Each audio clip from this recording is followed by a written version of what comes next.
सतसंग।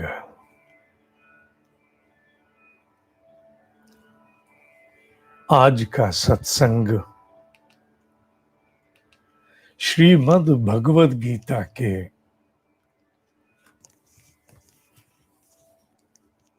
उन 2 श्लोकों की ओर संकेत करता है जिन्हें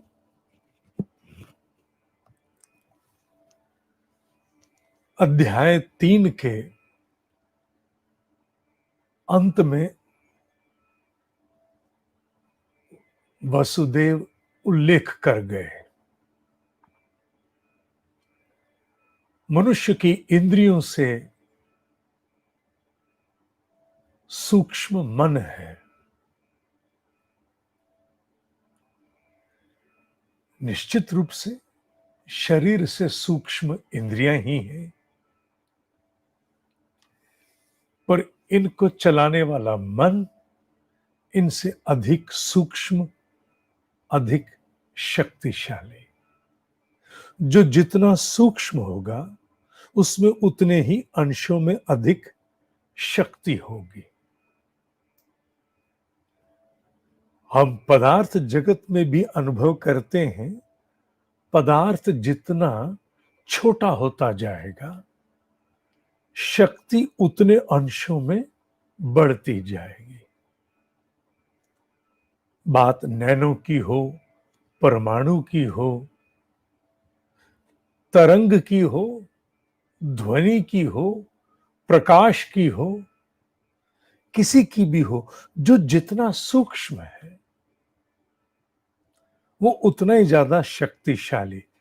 आजकल तो वायरस की भी चर्चा है। तो शक्ति का आधार सूक्ष्मता है।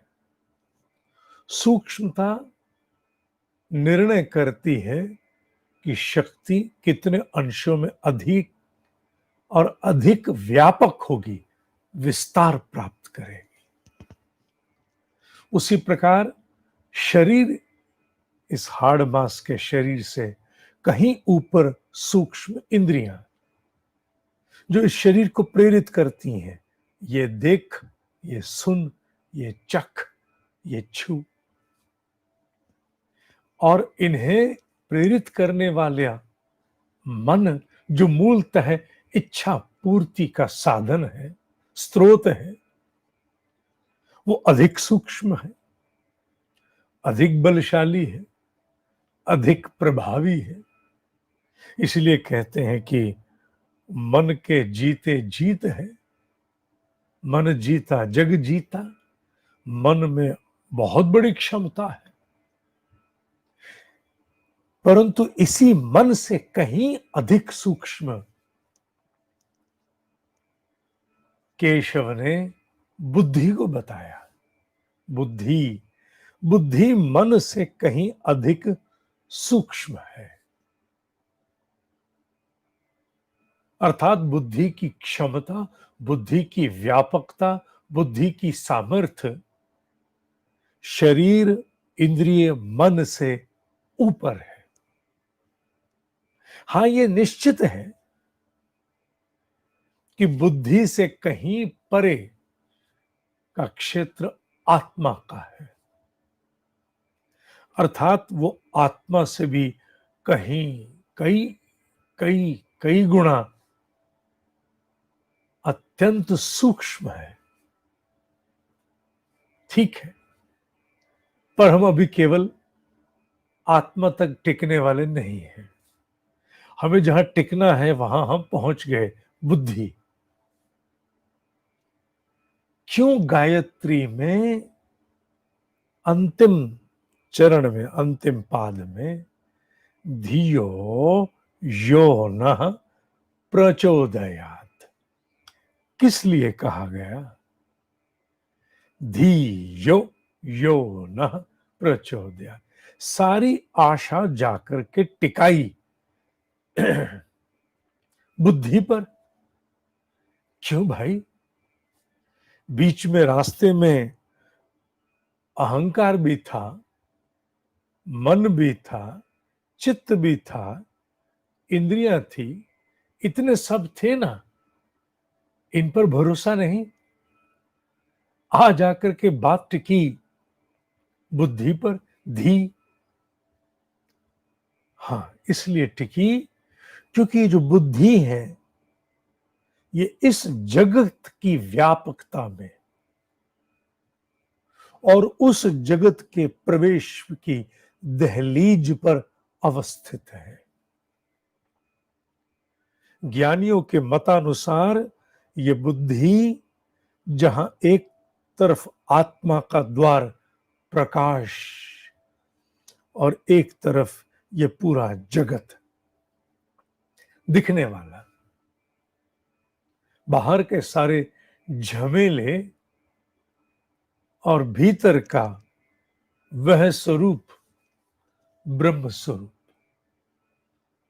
शिवोहम शिवोहम शिवोहम, ये सारा का सारा इस बुद्धि के धरातल आधार के एक और दूसरी तरफ टिका है। बुद्धि इनके बीचों बीच है, इसीलिए बुद्धि पर ही सारी आशाएं टिकाई गई। इसलिए बुद्धि से कहा गया कि अगर मन को भी संभालना है, अगर मन को भी संभालना है तो बुद्धि करेगी, क्योंकि विचार करना, एनालाइज करना, तार तार करना, तार तार बेतार कर देना, ये किसका काम है? ये बुद्धि का काम है। इसलिए बुद्धि से आशा करो, बुद्धि से कहो, विश्लेषण करे,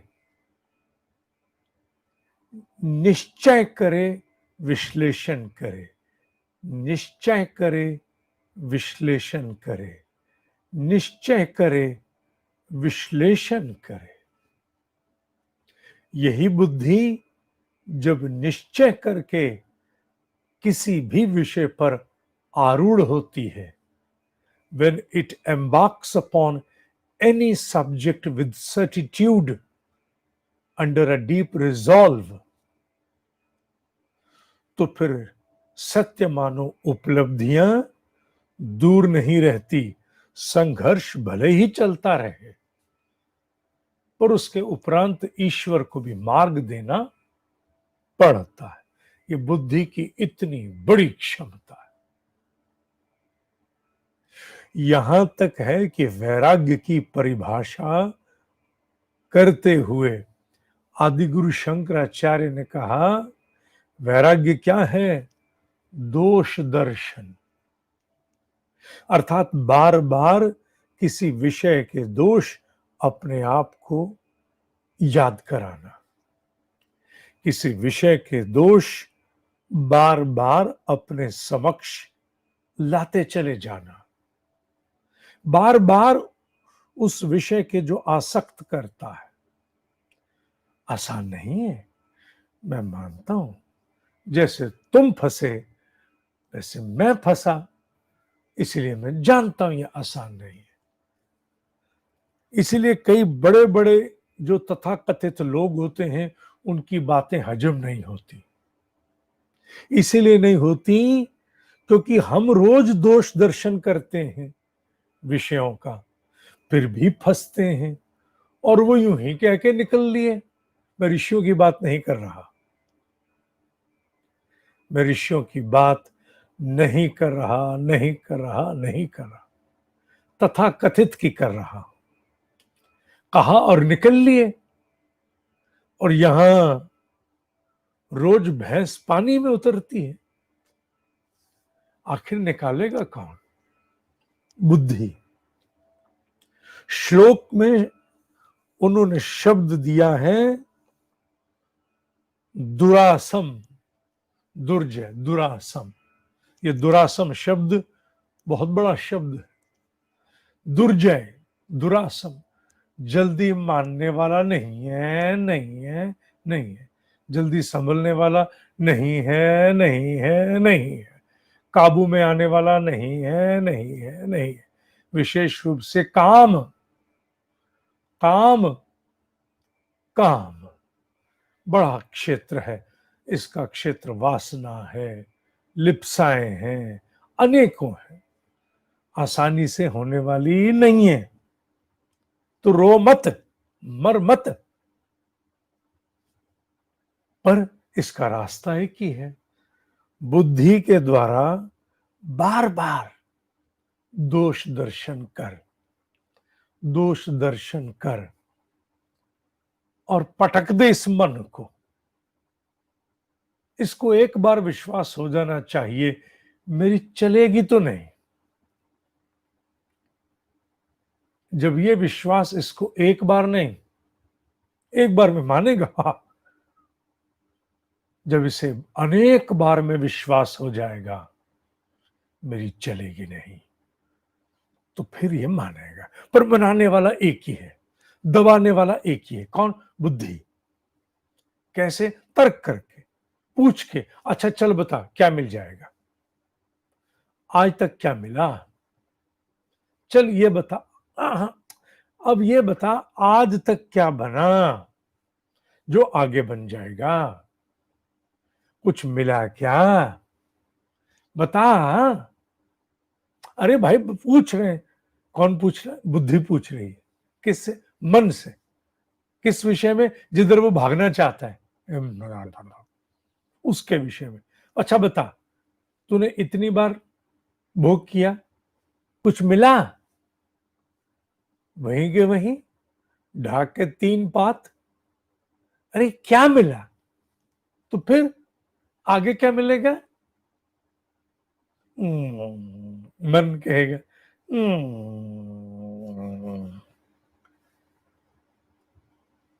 ये संग्राम चलेगा, ये संघर्ष चलेगा। सामान्यतः बुद्धि हार ना जाए, बुद्धि गांडीव छोड़ ना दे, बुद्धि कहे मेरे बस का नहीं है इसको समझाना, मैं इस झंझटों में नहीं पड़ सकती, मैं हारी बाबा हारी, चल जो तेरी है तू वही कर। कहीं बुद्धि ऐसा ना कर दे। इसीलिए अध्यात्म में बार बार सत्य की पुनरावृत्ति, repetition, again and again, again and again, again and again होती है। And this is how everything has been programmed. इसलिए साधक इन विषयों को गंभीरता से मनन करते हुए न हारना न छोड़ना। मान गए? आई समझ में? गुड। आज के लिए इतना ही। कल का ध्यान हम दोष विकार क्षय करने पर केंद्रित करेंगे। दोष और विकार का जो क्षय है उस पर केंद्रित रहेगा। इसलिए विशेष ध्यान को अब विशेष विषयों के अनुरूप हम आगे बांटा भी करेंगे। अलग अलग दिन, अलग अलग विषयों पर, बीच में ऊर्जा का संतुलन, शांति का संतुलन, प्राण का अर्जन, नाद का गुंजन, और कभी कभी विकारों को भस्म करना, क्षय करना। ये सब कुछ एक पूरे होलसम डाइट की तरह, पोषण की तरह निरंतर चलेगा। कुछ कुछ विशेष रूप से रोज हम बल देके चलेंगे, पर पूर्ण एक आधार पर आधारित होकर, पूर्ण आधार पर आधारित होकर। अब ध्यान बहुत महत्वपूर्ण होने जा रहा है। आज के लिए इतना है। ओम शांति, शांति, शांति। ओम ही सत्य है, ओम ही सत्य है, ओम ही सत्य है।